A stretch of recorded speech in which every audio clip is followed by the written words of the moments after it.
I'm Devi Mitra, and I have had the privilege to help Nithya in her journey of GMAT. So when I come across students who are already at a 675, they have two pathways. Either they think of just applying with 675, or they think of preparing, and sometimes they do get stuck in the process. But Nithya did neither.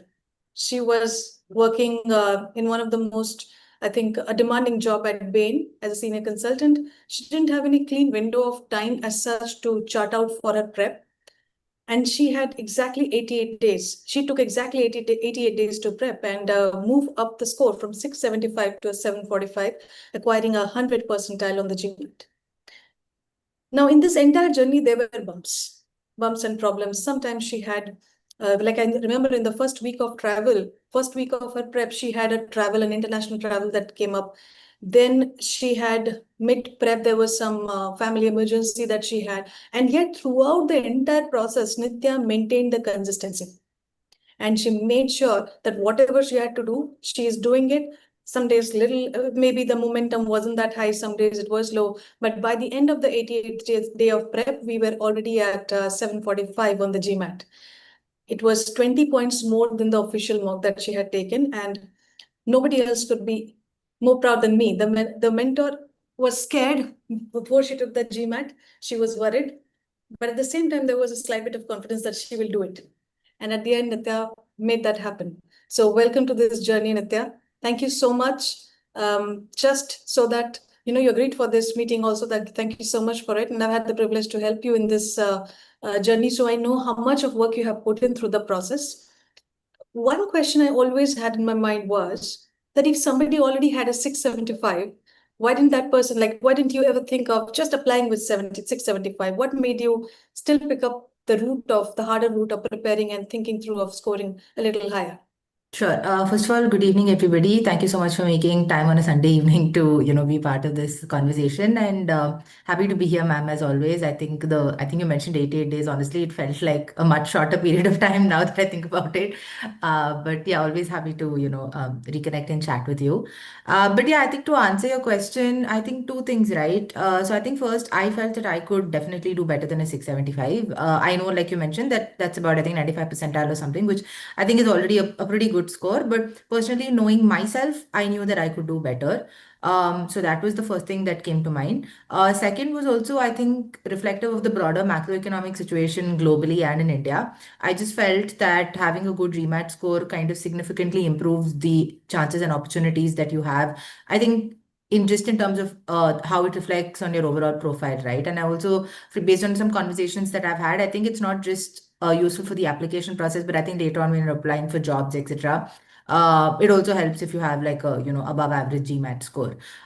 So I think so a combination of these two factors, knowing that I could do better than this score, and also gunning for the fact that I wanted to have that better score on my application, I think pushed me to kind of take the leap and take it, yeah, do give it another shot, basically. So what is the score expectation you had before you started preparing? What was the ceiling for you? Yeah, I think I wanted to actually get somewhere around 715 or 725. And also, I think another motivating factor was another friend of mine had written the GMAT and he had gotten a 725. So, like, on a lighter note, I was like, if he can do it, then I can definitely crack it. So, I think some motivation from peer group as well, but to make it a little more realistic, right? Because otherwise, it's just somebody, sitting somewhere in India who's gotten that score and then you don't really know whether it's achievable. So I think so that was also definitely there. But yeah, I think 715, 725 was broadly what I was looking at. Yeah. Absolutely. I think in your work, you're already dealing with a lot of work on problem solving. Mm-hmm. You've way smarter than the average candidates. You have a dearth of official resources available on MBA.com. You have forums which are helping you. You have YouTube videos, free practice quizzes. But what made you still think that let's still go for an additional help? I wanted to understand that mindset because somebody who's really smart, why are they thinking on that route? Yeah, so I think three things here. The first is when I prepared for the GMAT the first time and when I wrote it, I felt I was being very structured about it because I prepared only using the official GMAT materials. So like both the, I mean, each of the sections have like their individual materials, and I think there's one consolidated book as well, right? Whatever was available on the MBA.com website. And I had made like very clean notes about like, for each whatever chapter, what are the important concepts to cover and things like that.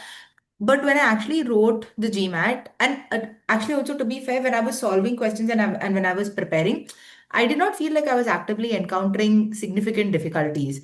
But what I realized when I actually wrote the GMAT exam was Quant, surprisingly, was a section where I encountered a higher level of difficulty in the actual exam versus what was there in the GMAT materials.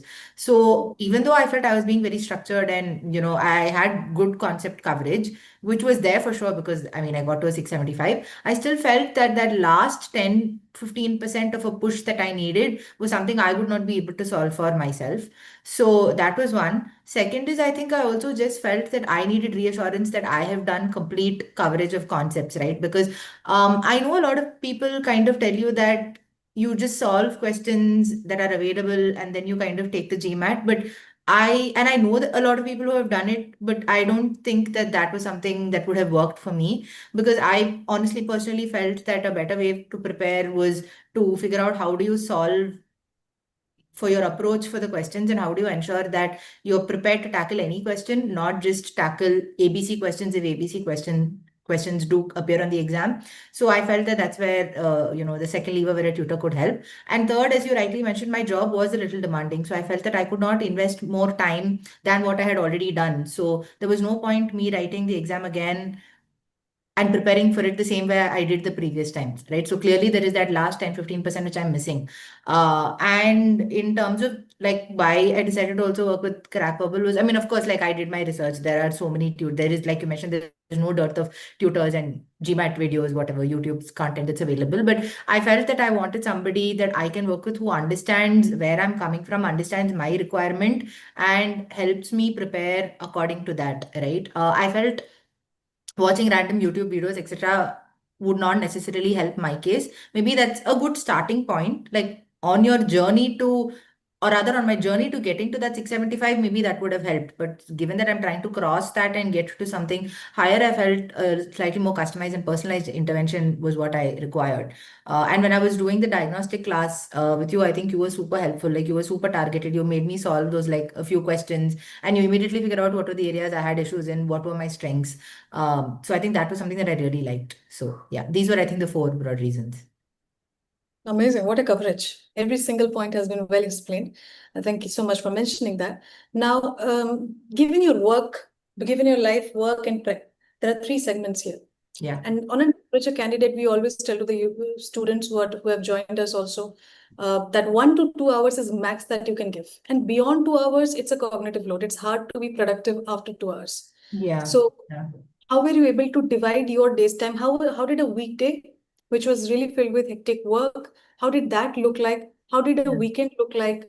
How Yeah. were you able to prioritize? Yeah, so I mean, I'm just contextualizing here based on my job. So, my job from Monday to Thursday is super intense. Fridays, I would say, are still relatively okay. We do close at a reasonable hour. And Saturday, Sunday, we do not have work at all. So, what I realized, and this is like a fairly predictable thing. So, I know that going into my prep, I knew that this is what it was going to be like.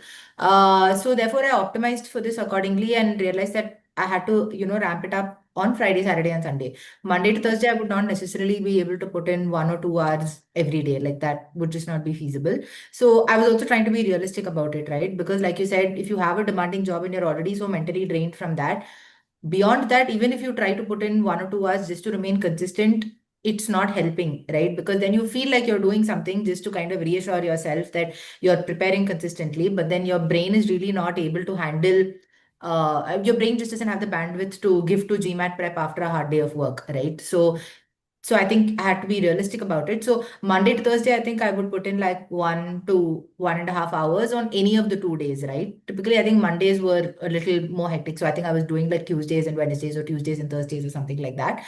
But Fridays, I made sure Friday, Saturday, Sunday, I made sure that I, compensated for this, right? So, and I think in terms of prep, I think again, there are two parts. There's one part where you're kind of trying to do concept coverage and ensuring that you familiarize yourself with things that you do not know, and then you're also kind of going back and just refreshing on stuff that you've already kind of learned about previously. And then there is also the part of how do you figure that out in applying, I mean, how do you apply those concepts in questions, and how do you review the log of questions that you have, right? So I think it's also important to strike that balance. So what I felt that over the weekend, which is basically Saturday, Sunday, I would do the concept part of it and also the questions part of it, so that that would set me up for the week. And then during the course of the week, I would actually do the solving questions part of things, because I felt that that did not, I mean, that did not require me to learn or study something new. It's just a question of applying something that I already knew. And it was also more manageable because I can choose to do 10 questions, 20 questions, or, whatever it is.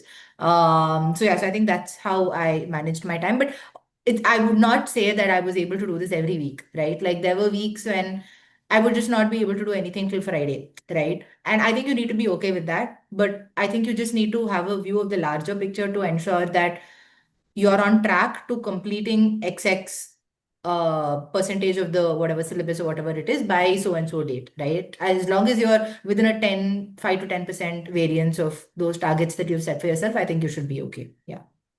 Let's dive a bit deeper into this. So, given this entire rigorous schedule of yours, did you Yeah. allow yourself the breathing space of a break in the week, number one?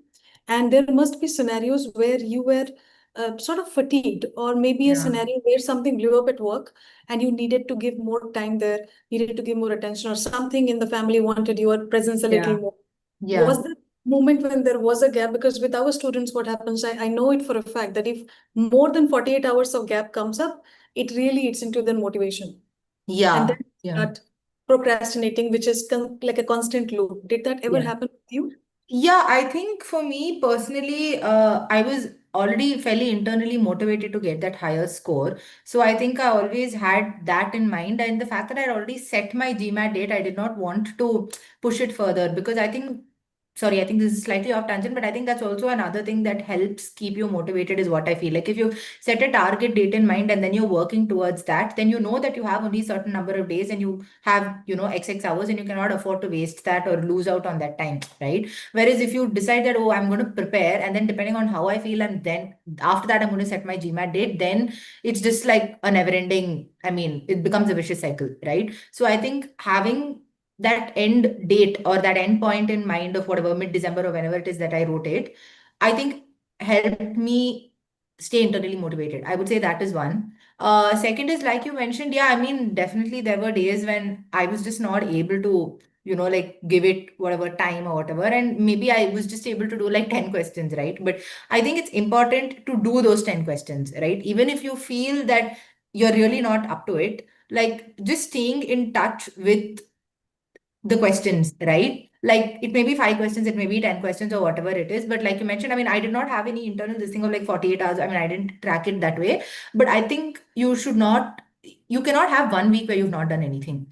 I think leaving 1 week gap in between, I think is too much, right? So I think whatever little it is that you're able to do, I think you should do it, so that you ensure that you're a little consistent. But then you also need to be able to compensate for the fact that you weren't able to do, put in a certain amount of effort maybe the previous week, by trying to find some pockets of time subsequently, so that you're able to make up for it. Yeah. Absolutely. Thank you so much for mentioning that. What is the longest that you have stayed away from prep?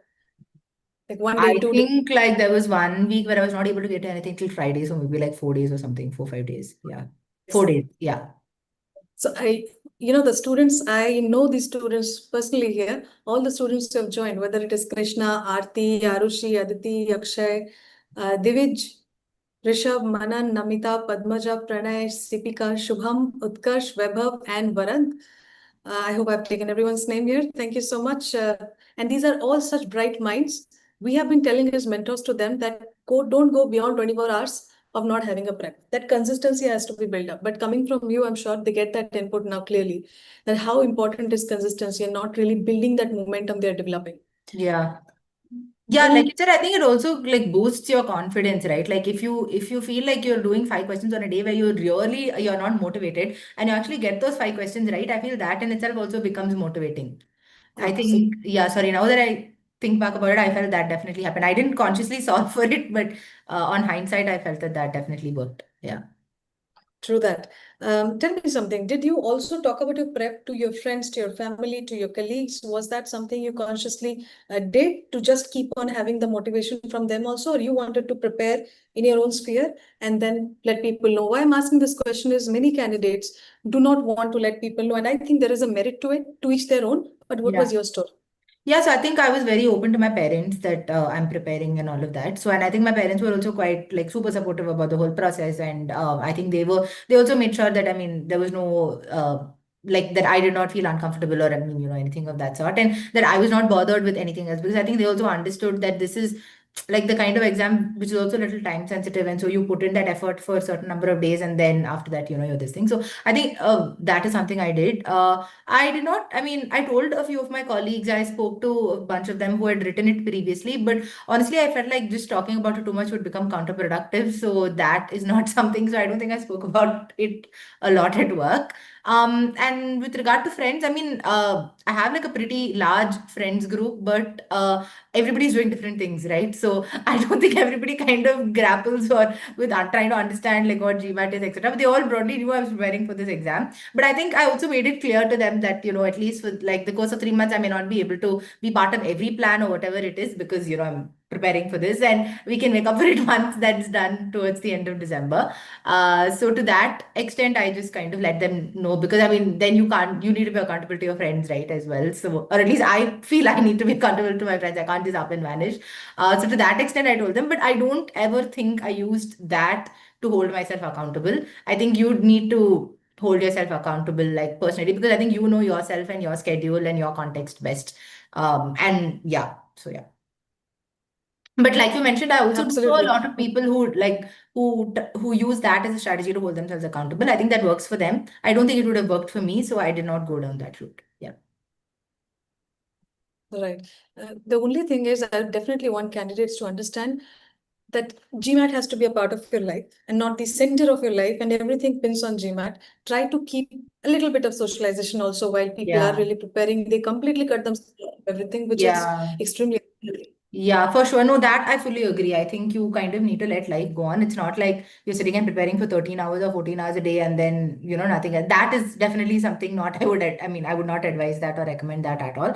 Like I still had like I said, like Monday to Friday, I was still at my day job, right? So that there was no compromises on that. And over the weekend, I was meeting my friends. Like there was not even a single weekend where I did not make plans, right? So, but I think what was important is like if so the center that I wrote my exam in, I know that it has slots only from 8 a.m. in the morning to whatever 10:30 or 11 or whatever it is, right? So I made sure that during those hours I was preparing for the GMAT, right? Because I am naturally not somebody who wakes up in the morning. I'm a more of a night owl, so I knew that I had to like train my brain to be active during those hours, right, and ensure that I don't fall asleep. So between 8 and 11 I did not make any plans. I prepared during that slot. After that, I would do whatever I wanted. And then again, regroup in the evening to prepare. So yeah.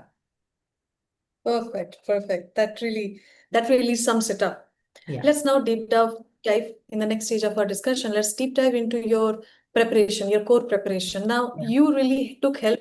Most of your help was on quant, hardly Correct. towards the end, maybe on data insights. Yeah. So quant is an unforgiving section on the GMAT. With one Yeah. or two questions also going wrong, it can Yeah. heavily penalize the score. Yeah. So I would love to understand why it is that you didn't think of improving your verbal and DI as compared to quant. Why is it that your strategy was more around quant and not on verbal DI as compared to quant? Yeah, actually, exactly what you said. I think the previous time when I wrote the GMAT, I felt quant is what pulled my score down. I think I got like 3 or 4 questions wrong on quant. And I think two things that really stood out to me was like, I think out of those 4 questions I got wrong, I think two were silly mistakes, two were genuinely questions I did not know. And I felt that that pulled down my overall score, right? And this was also something that came as a little bit of a shock to me because I have been good at math, right? All through school, etc., etc. And math is something that I genuinely enjoy, right? So I knew that this is something I can definitely solve for, right? Coming to verbal and data insights, I was happy with my score in verbal. I think I had prepared for it a certain way, and I felt that the way I prepared for it helped me tackle the exam in a reasonable way. And I knew that if I kept at it, then I mean I would be able to repeat that. So that was on verbal. With regard to data insights, also a similar thing. I knew that data insights initially, actually, when I started preparing out, data insights was the section I was struggling with most with regard to time. I was taking significantly more time on each question because those are questions that you're just not familiar. I mean, you're not used to kind of reading questions like that, right? So I had actually put an effort to solve for the time efficiency in data insights. So I knew that there was nothing significant. And again, like when I got the 675 score, I think I had a very good score on data insights as well. So I knew that if I replicated my prep for these two, then I would definitely see those results. But quants is where I felt I could not see what was missing in my prep, right? Like I could not see what more it is that I can do because I felt I had been super sincere and I had put in all the effort that I was able to from my end. So which is why this combined with the fact that, like you mentioned, it was really very punishing for like those whatever 3 or 4 mistakes, it really pulled my score down. So that's why I decided that quants is the area that I needed intervention. And if you get that full score in quants, I knew that it would boost your overall score, right? So I think that is what I wanted to solve for from like a very sort of logical approach. So that's why I decided to do it for quants. Yeah. So you were already targeting a full score on quant when you Yes. started, Yes. before you started. Yes. Yes. I knew I wanted nothing less than a full score on quants. Yeah. I That's felt what that. champions think. Yeah. Yeah. I felt that if I did that, then I would definitely be able to cross 700 because I knew that I would be able to get like a certain score in verbal and DI. Yeah. Okay. So what resources did you use in quant for this entire journey? So I only used the official materials. Like I said, the first time around when I prepared, I exhausted everything that was there on MBA.com. Like, and I think the challenge with MBA.com is you pay for it and then you get access to what is available right now on the website, which was also I think a concern that I expressed during one of our early conversations. But I think you provided me with access to like the larger repository of official questions. So that was literally the only thing I solved. Like I did not look at any other materials. I did not look at uh, any other similar competitive exams, ka quant section or anything of that sort. I just solved the official materials from the MBA website. Yeah. Perfect. And this is where I'd like to take a pause and tell to everyone who has joined us, your official material that you have is sufficient. Quant review, official guide, advanced guide, old official mocks, GMAT past papers, like paper test days, that is sufficient. Plus, you also have your official mocks from MBA.com. You have 6 official mocks, and you can attempt 3 from mock 3 to mock 6. You can attempt it twice. 1 and 2 you can take infinite number of times. But this is more than sufficient to practice, to analyze, which brings me to the next question, Nithya. One of the most important ingredient for GMAT quant success is not solving a lot of questions, as we have also seen together in the journey.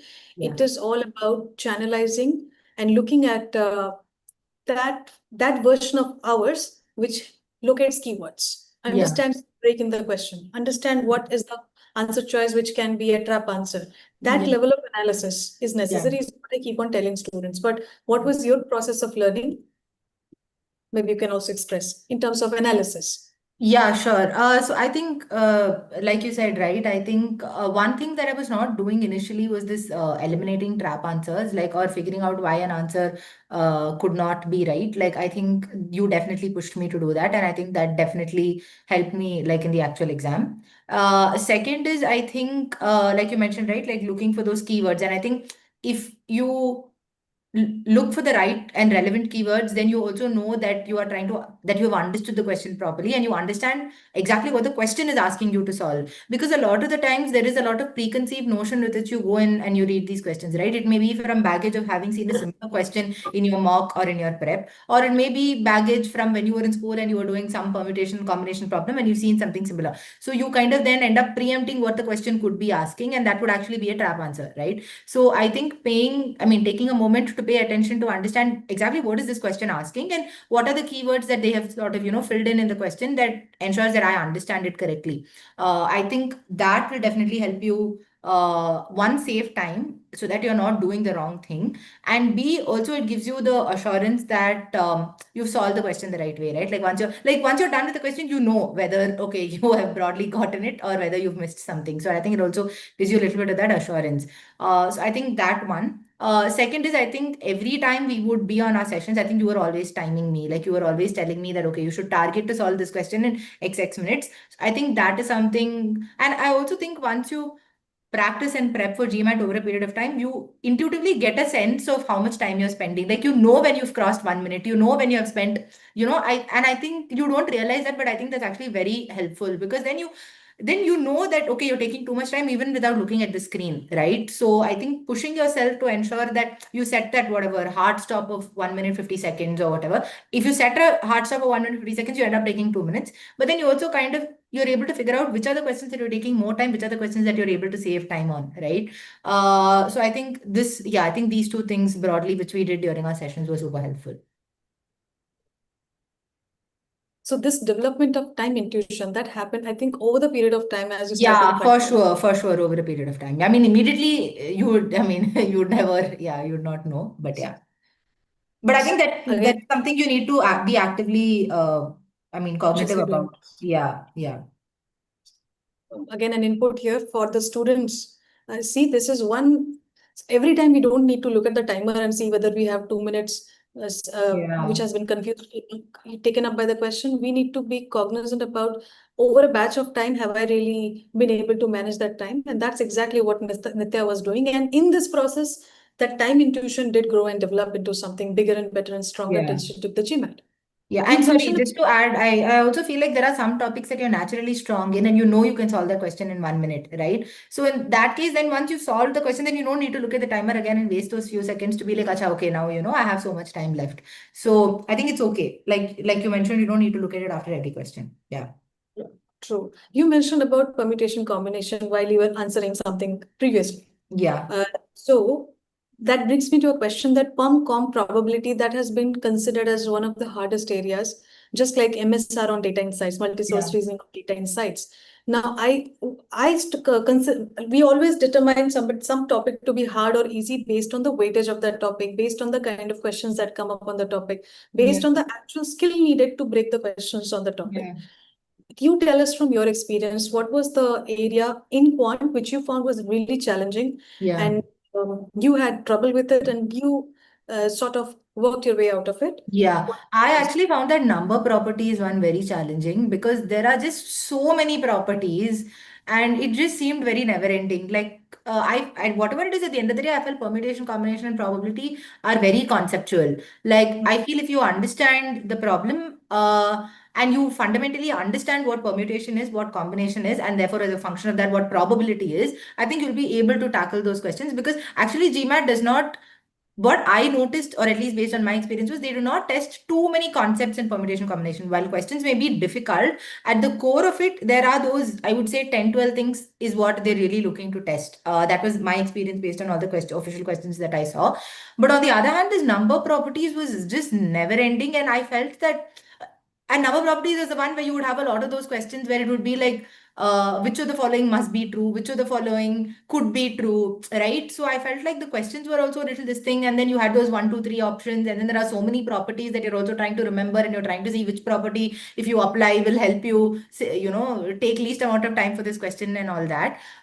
So personally speaking, I found that topic very difficult, or rather challenging, I would say. So how I solved for it is I realized that it's not difficult, it's just vast. So therefore I made sure that whatever concept I was encountering, whether it was through the course of our discussions or our the materials that I was using to prepare conceptually, or whether it was any concepts I encountered while practicing questions, I maintained like a log of that, right? So, and I did this not just for number properties, I did it for all chapters. But if I had like a list of 75 points, right, like maximum number of those points were from number properties, right? So I felt that in the day, 2, 3 days maybe before the exam, that would be like a good thing for me to revise and refresh, because there's no way I can sit and go through all the questions I've solved regardless of however structured my log is. That's not something I can do, right? 2, 3 days before the exam. So maintaining a repository of what my key takeaways were or what the conceptual takeaway was during my journey of prep, I think, and revisiting that every week. So I made sure that this is something I'm finding a little difficult to remember, because a lot of the, it's not very conceptual. Sometimes some properties are just there. So then kind of revisiting that every week, I think made sure that I was in touch with that topic. And I think that was the one topic I felt like I had to do every week. Like I did not want to move away from that topic, right? I mean, just because it's difficult, I can't not do it, or I can't do it for only 10 days and then put effort in that for 10 days and then forget about it. So I wanted to be consistent in that. So revisiting that, ensuring that I had the materials to prepare for it 2, 3 days leading up to the exam also, and constantly doing questions from that topic, I think reinforced my confidence. Yeah. There's a question that comes up with this line of discussion. Many candidates, let's say, they also have a problem with number properties. Now, Yeah. they would want to perfect and perfect and perfect on that topic Yeah. and then move forward to the next topic, Yeah. Yeah. where progress takes a hit. Yeah. Yeah. Yeah. Were you practicing in parallel? Were you giving it a break and coming back to it later? Yeah. What exactly? Yeah, no, I was very clear that I did not want to spend more than like, say maybe 2, 3 days exclusively on one topic. And whatever it is at the end of the day, I felt that GMAT is an exam that is very holistic, right? So I think you need to be able to train your mind to think about multiple topics and multiple concepts within the same 45-minute period, right? So I felt me just doing like number properties for 45 minutes, those 45 minutes I'll kill it. But then if I do like 5 questions and 5 other topics, I still need to be able to, if the sixth question is number properties, I still need to be able to kind of pull that out from memory and apply that concept, right? So that is something I was acutely aware of. And I always ensured that whenever I was practicing, I always did like a combination of questions from different topics. So yeah, that is something. Yes, of course. I mean, when I was preparing actively for a particular chapter or this thing concept or whatever, I was doing that. But then I would always finish by also doing questions from other topics for the day. Like you can't pigeonhole yourself into one thing because that's not what's going to happen in the exam. Absolutely perfect. Thank you so much. This is where context switching actually gets strengthened. When you start solving questions from one topic to the other, one you see patterns Yeah. between different topics. You can use a number properties question, properties co-prime. I remember that question, co-prime Yeah. Yeah. property, the question of functions. So Yeah. it's all connected. Instead of just solving one topic and just trying to perfect that, make progress, move Yeah. forward, and then mix it. Yeah. Yeah. Let's talk about data insights, an interesting section Yeah. which is very rewarding. It doesn't penalize a lot if we are on the track. Yeah. You scored a 99th percentile on data insights. Yeah. And it's definitely a movement upwards from where you were to where you came to. Now, Yeah. timing is an issue which has been a big concern for so many candidates on data insights. Solving Yeah. a graph question within 2 minutes, solving a TPA within 2, 3 minutes, not even three, 2.5 minutes maximum. Yeah. Solving an MSR in strictly 6 minutes, 7 minutes. Was that a challenge for you when you started preparing? Then what did you do consciously to ensure that the timing is taken care of? That's one. Yeah. And second one is, what did you find as the most difficult format of data on data insights out of the five Sure. formats? Sure. Sure. So I think when I started out, like you said, I think my timing was just like really not good in data insights. But then I realized that if I strengthen quants and verbal, or rather, as I made progress in quants and verbal, I started noticing that my data insights ka time automatically started improving. So then I decided to make sure that yeah, I need to be like, which is also the other reason why I felt like I wanted to target nothing less on quants, because then if I'm preparing for that, then I know that I'm maxing out on quants. And verbal, I already know that I have that I can do it, right? Like so I ensured step one was like I really wanted to strengthen and polish my verbal and quant score, and that would automatically give me benefits and reap rewards and data insights. So I think that was one. Second is like you mentioned, like the 5 types of questions, right? So I personally felt that two-part analysis was the one that I was really struggling with, right? Like because I felt it's like you're literally solving 2 questions in the span of time that you're usually given for one question, right? Just breaking it down a little, like data sufficiency, I still felt was okay because like with quants prep, I knew I could handle data sufficiency. Like I know it's not, I know it, you also need certain other skill sets to crack data sufficiency, but I thought that was doable. Graphs also, I think I was okay with graphs, right? Like when I prepared for it the first time, I know that graphs is definitely something that would not take me more than say 1.5 to 2 minutes. So that was also something I'm reasonably confident about. And similarly, table analysis also I felt was this thing. The what I personally felt in table analysis was the questions were not complicated. They were just giving you tables and just trying to make you toggle and flip between things so that you waste time, right? So I think if you like read the question really properly, then table analysis I also felt was very manageable. That's 3 question types. There's two-part analysis and MSR. Huh? So two-part analysis I felt was the area that I really needed to work on. And I felt that the more I worked on verbal and quants and the more questions I solved independently in verbal and quants, automatically my two-part analysis skills actually improved. That's actually really what I saw. And what I did specifically for two-part analysis was I figured out that it's very easy to get overwhelmed, right? So I think I broke up I mean, this worked for me. So I literally broke the two parts of the questions and I solved them as independent questions because that's actually what the question is doing. Initially, what I was doing was I would try to see the entire question and then I would try to use the options to see, like which fits or which combination fits. But then that really did not make sense. Like, for example, a lot of the verbal based questions in two-part analysis, one part is strengthen the argument, the other part is weaken the argument. So when you look at the strengthen the argument question separately, so that your brain is thinking only about how do you strengthen the argument and which of the options makes most sense, and then once you've tackled that part of the question, you move to the other part, which is then your brain also switches to thinking, how do you weaken the argument, right? So I think actually breaking the question into two parts worked for me for two-part analysis. And fundamentally strengthening quants and verbal skills, I think also helped improve that.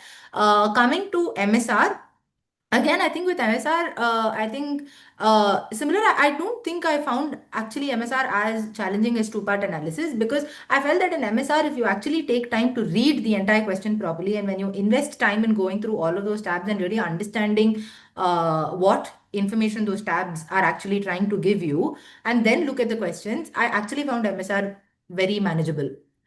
Like I actually felt that the level of difficulty in yes, of course, there are a few questions which are very difficult. I'm not denying that. But overall, I felt that the more challenging part in MSR is you then start hyperventilating because you're spending, say 2 minutes just reading the question on a section where time is already a challenge, and that really kind of puts you in a little bit of a panic mode. But I feel investing those 2 minutes upfront to read the entire MSR question, actually you're investing that for 6 minutes because there are three MSR questions, and then you can use your time and balance it well to ensure that you're completing the other three questions in a way that you're not sitting and reading the entire question again. Because then what happens is if you don't read the question properly and you just kind of glance and try to do some inhaling of the information, then every time you see a new question in MSR, you're forced to kind of go and read all the three tabs, and then that's very counterproductive. So yeah. Absolutely. One tip for all of you, a data insights tip on MSR. Make sure that you are very, very good at note making, shorthand writing, so that you don't have to go back to the tabs and reread information. Yeah. If you're good at note making, 6 to 8 minutes is perfectly doable, irrespective of the level of the MSR. You just have to understand. That's all. Coming to Yeah. two-part analysis, like Nithya mentioned, she tried to visualize them as two questions. You can try that or try to think it as one system with two different questions and how you could eliminate choices. Nithya, did you practice separately for non-math, not only non-math TP or MSR, non-math questions of data insights at large? Did you practice separately for it, or was it a mix any which ways and you didn't prioritize on it separately? Yeah, I think I just did a mixed bag of whatever two-part questions were available. I just did it. But I also made sure that I maintained a log of all the kinds of questions that I was solving. So, like, I mean, I would work it out, whatever, on a notebook or whatever, but I also maintained a track on Excel where I was like, okay, today I did, so many questions or whatever at a very high level. Like, I just broke it at math, non-math, and I did that only for data insights. And then I made sure that at an overall level, I've kind of done about 50-50, and I'm not over indexed on one type and not done it on the other. Yeah. Okay, got it. Got it. Also, And also, like sorry, you to your correct me point, now. I think when I maintained the log is also when I actually realized that, oh, I'm maybe a little better at math-based two-part. I'm not so great at verbal-based two-part. Like I think that log kind of helped me with that. So at that level, I maintained it. Yeah. Very good. Logging is so important. You have to measure what matters, guys. You Yeah. have to make sure that you're measuring yourself, assessing yourself, and constantly course. Without data, you cannot course correct. You need data. Where you're going wrong, why you're going wrong, absolutely pinpointed data to rectify that. Yeah. Yeah. There's another aspect. Already Nitya has mentioned that multi-source reasoning is, I think, overhyped to be difficult. It's just high information density. Yeah. That's it, and managing time and mental bandwidth. What actually is tricky on data insights overall as a section is not just data sufficiency, the nature of the questions that they appear, but the location of those questions. Usually, I find them, Nitya, after a big MSR or a big TP, Yeah.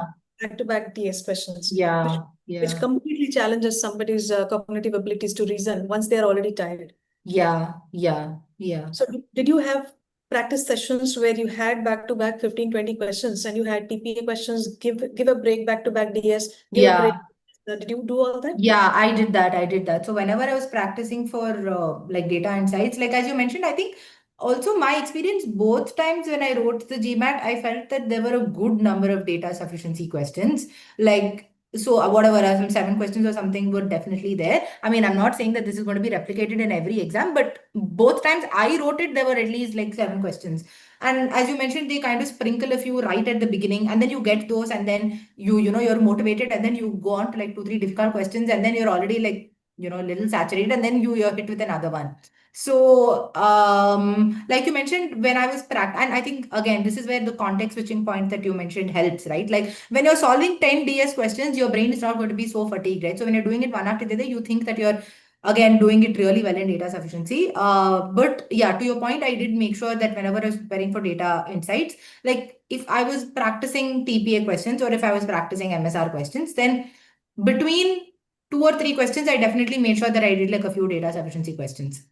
So that I was also exactly to your point on being able to switch even in the actual, exam for the, I mean, just having the faculty to basically make that switch. Yeah.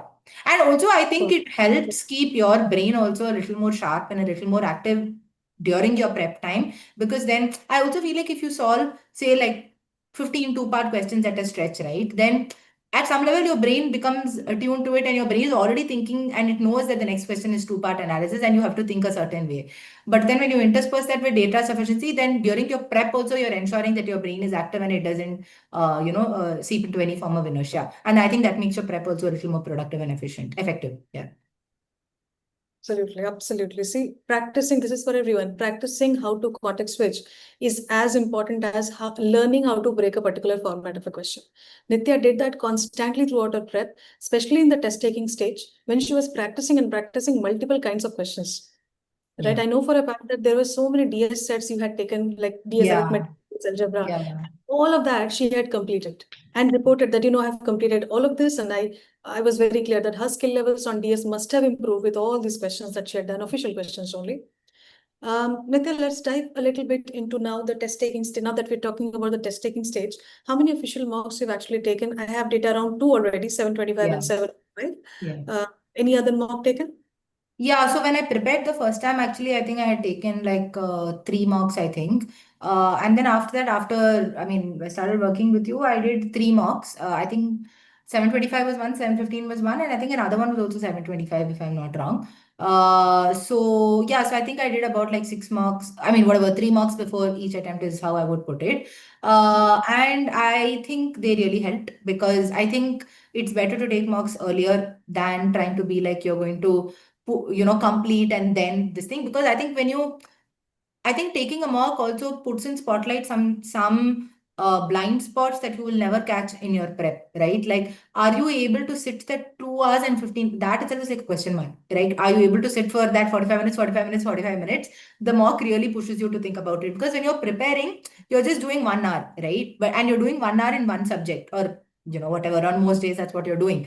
But I think so that is something. So things that you'll never be able to catch in like your regular prep, mock really helps. So I think it's better to take a mock sooner rather than putting it off for later. That's one. Second is I think the mock also really tells you where you stand at an overall level. Like you are able to catch when you're really, put in that situation and when you really have to make the decision of whether you want to skip this question or whether you want to move on, right? So I think that decision making skill, when you're preparing, you will be like, how can I not get this question? I will invest more time to get it. I need to get this concept. Like that's usually the mindset that you have, but you don't have that luxury in a this thing, right? In the actual exam. So I think that is the second thing that the mock really pushes you to think about. And I think third, I think you also know broadly where you stand, right? You know whether you're at like what is the score, reasonable score that you're looking at, and what are the areas therefore that you need to work on to, like, like whether the subjects that or whether the topics that you thought were your problem areas, whether when they appear in an actual exam, are you really able to handle it, right? And then you can think about, and then you also feel confident that okay, your prep has gotten you to that place and you're able to deal with a question from that topic in the actual exam. So it also can be very reassuring and motivating. So yeah, so I definitely think it's very good to take mocks like in the prep. Yeah. And better to take it Yes. earlier rather than doing it one day before the actual exam only. Yeah. Absolutely. Ye chilla chilla ke I've been telling my students, take the mock, take the mock, take the mock Yeah. early. Don't wait for a perfect prep. That will never happen. Yeah. When you take the mock, take it exactly at the time when you plan to take your GMAT. Take Yeah. it on a weekend when you're not really fatigued. Yeah. You're able to give time to the prep. And don't eat, don't drink water because you will not be allowed to do that on the GMAT. So just make Yeah. sure conditions are absolutely same as the Yeah. actual GMAT attempt. Yeah. When you scored a 725 on the mock after our preparation, this was a huge jump from 675 to a Yeah. 725. Yeah. Did you doubt your abilities that, it's probably there's a problem? And I'm telling you this because some of my students, when they score very high, they start doubting the mock instead of feeling confident about their abilities. They start thinking maybe the questions are very easy. Maybe I don't deserve it, but I still got it. Maybe I should take one more mock. Anything like that happen? Because there are two extremes here. Yeah. Somebody who scores very high. Yeah. How close was the mock with the actual prep and the real GMAT?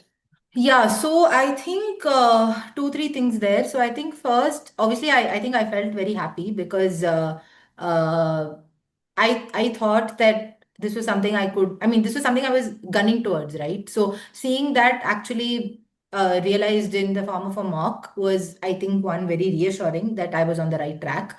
And second, like you mentioned, yeah, I mean, I know there is also a lot of chatter going around that also says that, okay, if you get XX score in your mock, then in your actual exam, you end up getting 10, 20 points lower, something like that, right? Like I've heard a lot of this. Like, sure, sure, but like that's not something I can control. Like I can only take the mock that I have gotten. I can only take the exam that I've gotten. So I mean, I didn't want to get into that math of, oh, a 725 on my mock means then this is realistically what I'm looking at and things like that. So I think you shouldn't go down that path. Third is, I mean, I don't think that you should also gaslight yourself or feel any sense of imposter syndrome into thinking that, oh, maybe the questions were easy. If you really feel that way, then it's, I think, just a opportunity to take more marks, right? Because sure, maybe one mock that you took, yes, sure, maybe mock one that you wrote questions were easy, sure. But if you really want to see where you stand, you have to take more marks, right? And if you consistently perform well over 4 marks or 5 marks or 6 marks, then that's not a fluke, right? Because I mean, come on, like you can't a fluke can't be replicated over 5, 6 marks. So then if you feel that way, then you take more marks. Then that not only helps boost your confidence and give you reassurance that these are your abilities and it's not like just something that just happened as a one off. And if you're not able to replicate it, then it also tells you what the problems are, right? So I think taking more marks helps to solve both of these problems. Yeah, and of course, again, only doing the official mock, not any other simulated version. Yeah.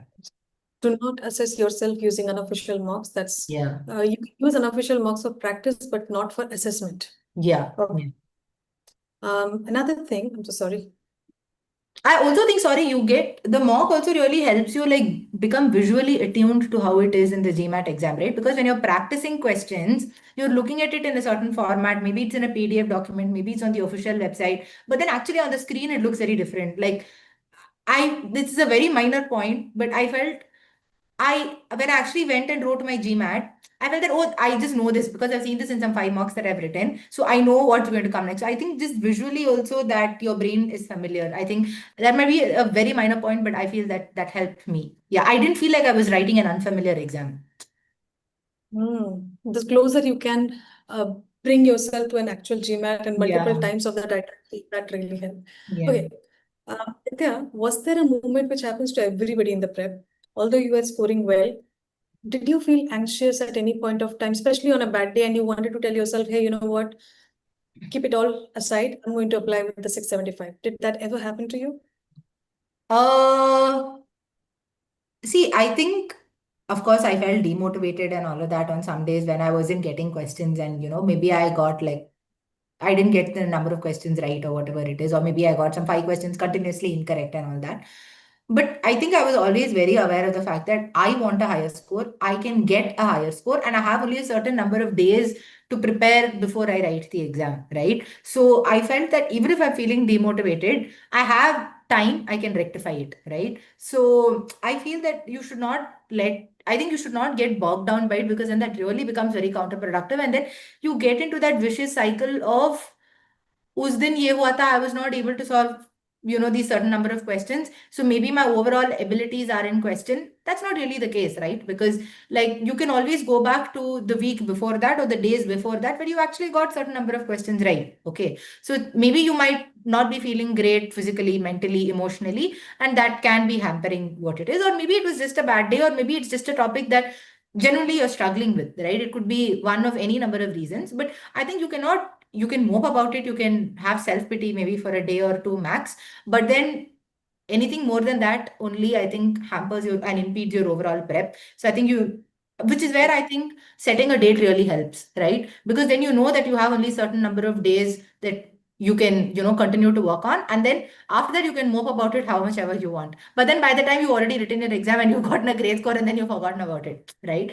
So I think just being always aware of the fact that this is when you're planning to take the exam. Sure, you have an off day or two, and if you're really not feeling it, I think it's okay to not prep, right? Because then if you're already not in a great state of mind and if you're already feeling like this is not something that you can do, then don't double down and do more of it on the same day, because then that's you're just not going to feel great about yourself, right? And then you also develop a mental block, you develop some sense of aversion towards that topic or towards that section, or whatever it is, and I don't think that's very productive. So allow yourself maybe a day or two to not, do anything, but then I think beyond that you should also begin to move on. Yeah. Absolutely, absolutely. Just control the controllables. That's all we can do right now. Nithya, before the GMAT or during the GMAT, was there any anxiety that you... Sorry, just a second.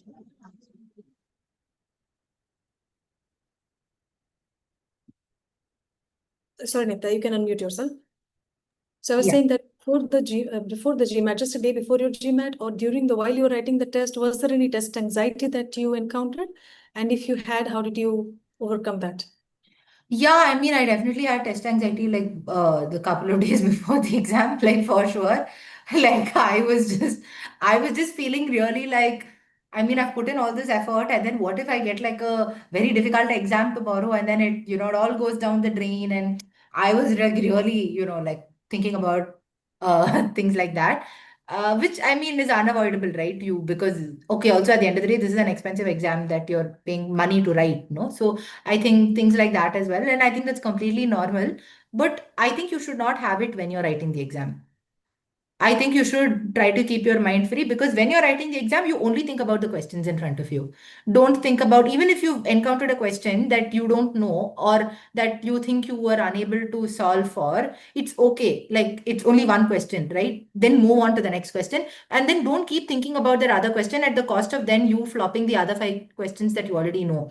So I think once the test has begun, you have to be able to keep all your anxiety aside. And again, I feel this is where mocks also come in, because you're already kind of used to doing that thing, right? You're used to letting your brain get into that mode of, okay, for the next 2 hours and 15 minutes, I have to think only about this. I can't think about anything else. And the more mocks you take, the more you've trained your brain to be that way. And in the same time window, right? Of like whatever 8 a.m. to 11 a.m. or whenever it is that you're writing the actual exams, right? So I think it's okay to have test anxiety a few days before, the week before, leading up to it, and all that. And all of that is completely normal. And I think you should do things that help you calm down, right? Like I think listening to music and working out really help calm me down. So that is definitely something that I did. But again, doing it in a way that it's not at the cost of your prep. Like I can't work out so much that I wake up tired the next day, right? So ensuring that you do things that give you comfort and make you feel okay, but not at the cost of impeding your actual abilities to, write the exam. But then once you get to the center, I think you kind of need to zone everything else out and realize that yes, you have the next 2 hours 15 minutes and you have to think only about questions during that window. Yeah. Absolutely. What a comprehensive answer towards that. Did you expect a 745 by the time you ended? No. How did you feel with the 745 on the screen? No. So once I wrote quants, I felt so much better after I wrote quants the second time around versus when I wrote it the first time. I knew I had done like a better job. And actually in quants there was one question that I was not very sure of, and I had enough time to revisit it also at the end and solve it and get the right answer. So I was feeling like very happy like after I wrote quants. And the order I did was I did quants, verbal, and data insights, and I took a break. So I felt I wanted a break before I started data insights. So I did quants, verbal back to back. Then I took that 10-minute break and I did data insights.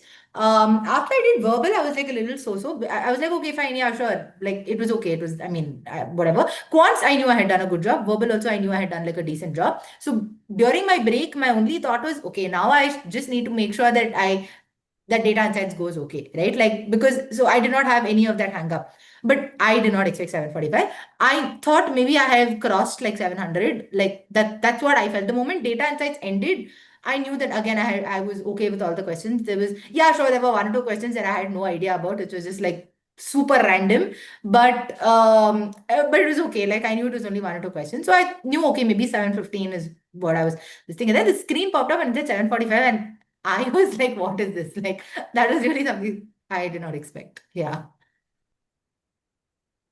Yeah, but obviously I felt very happy. But it was definitely not something I expected. When you called me with that score of 745, I was so happy. I was expecting a 725, Uh-huh. 715. I wasn't really sure. 745 wasn't very sure, but somehow deep down I knew it's going to cross 715. Hmm. Glad that you pinned up and nailed at 745. Before I move to the last question, all of you all, if you have anything to ask to Nithya, please put it on the chat box. We will take it up. But my last question to Nithya is for all those aspirants who are preparing, stuck in the loop somewhere, have spent months, weeks, months, whatever be the time, and they're not able to get to the target score. Yeah. Everyone has a 705 plus within them, is what I firmly believe. Yeah. So, what is it that you would want to say to them?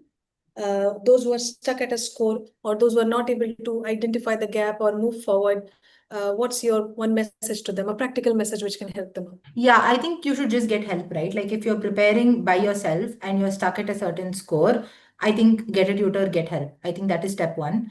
Because they obviously have more years of experience than you. They've worked with so many people. They know what works and what will help you increase that score. That's number one.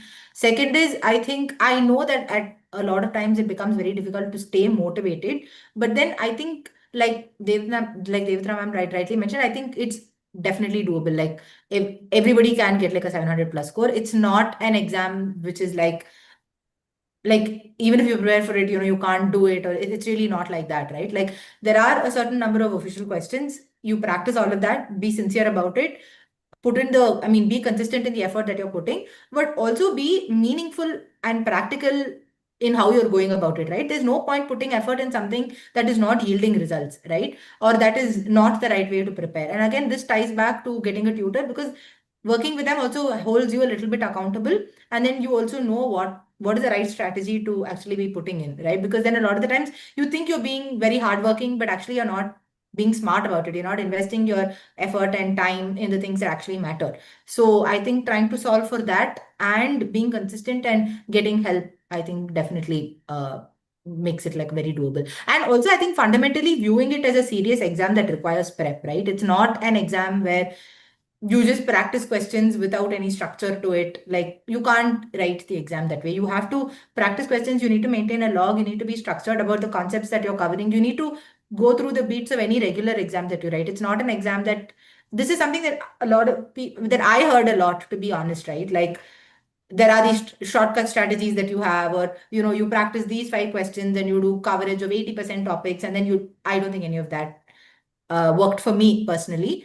So yeah, I think just being consistent will, yeah, definitely help. Yeah. Consistency, analysis with your official mocks, whatever you think is the gap, think through it a little more carefully.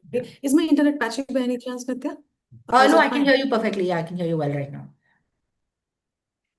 Okay, so I was talking about three things. One is consistency.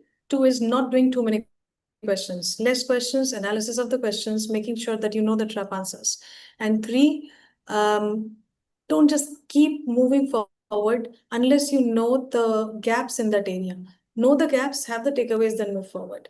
Those Yeah. are the three things. Any questions, by the way? Everyone's congratulating you. I see Thank Samantha and you. Aarti and Darshan congratulating you. Thank you. Thank you so much from Nithya's and also Nithya. Yeah, and Thank you, and good luck to can you everybody. please share how exactly, yeah, there's a question here from Aditi. Can you please share how exactly you used to log your questions? Was it only about what went wrong or also included the correct approach?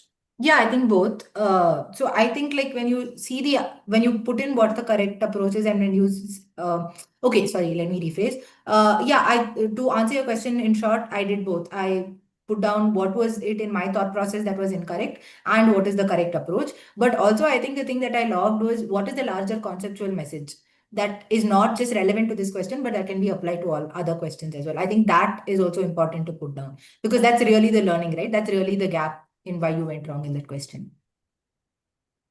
Okay. Anything else? I hope Aditi you got your answer. Arushi has also congratulated you. Thank Any you. other questions? Close the meeting in a while if you don't have any other questions. And largely, we have covered a lot of aspects in our conversation itself. Anybody who wants to revisit can look at this video. It's in which way is going to be on YouTube. Manan has asked something. Let me have a check. How I went on with managing mental fatigue between sections. Sorry, can you just help me understand mental fatigue? You mean in a mock or in the actual exam, or do you mean in prep?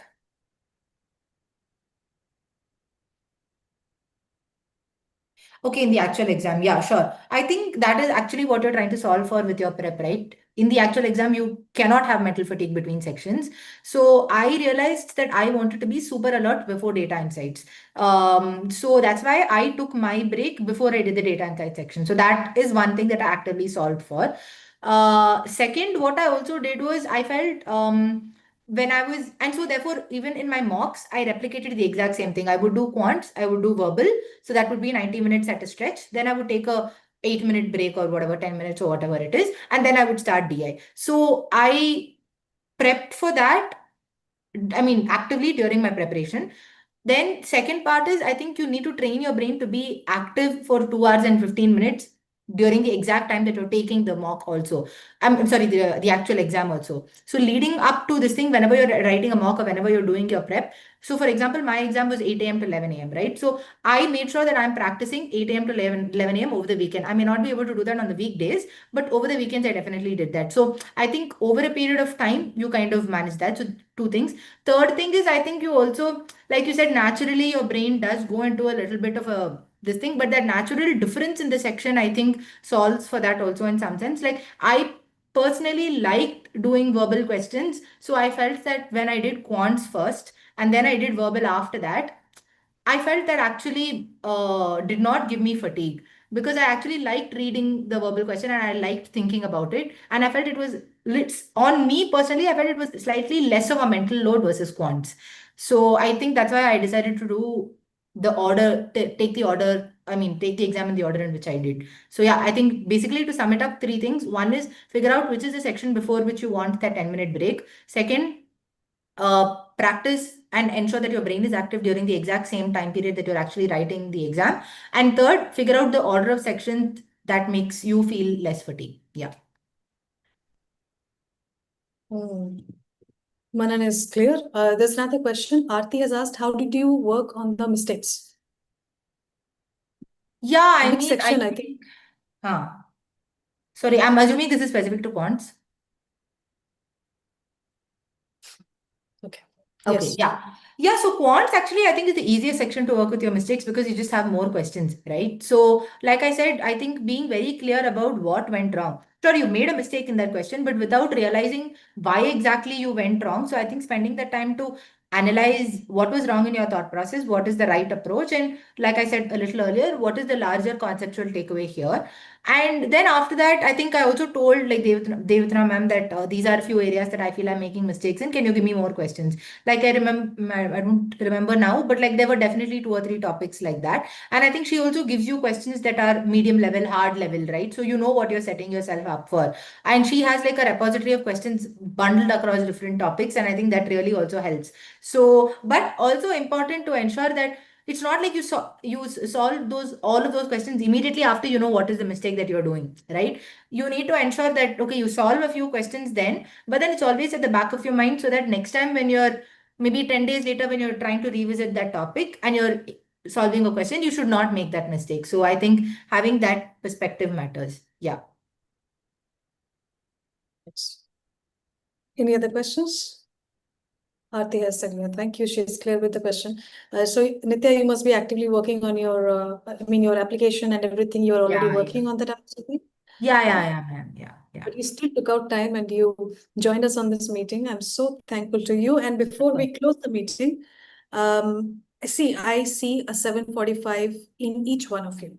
All of those who are hearing to us, everyone has got that. There is a gap between this version of you and the version that will score 7:45 or even more on the GMAT.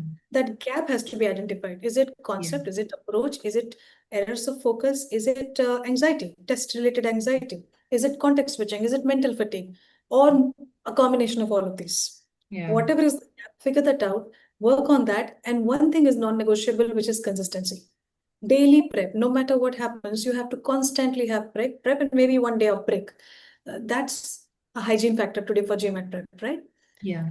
So wishing every single person who has joined us or is hearing us while preparing or about to prepare or is starting to reboot, I wish all of them the very best to find out the 745 version of themselves. And I want to thank Nithya. So many thanks to you to join us despite a schedule which is so hectic, despite this being a Sunday. So you're No, no, offering a not at Sunday all. to us. Not Thank you at so all. much for it. I wish you the best that comes ahead. I wish you Thank that you. you get a lot of admits and you pick up the best among all the choices that you have later on.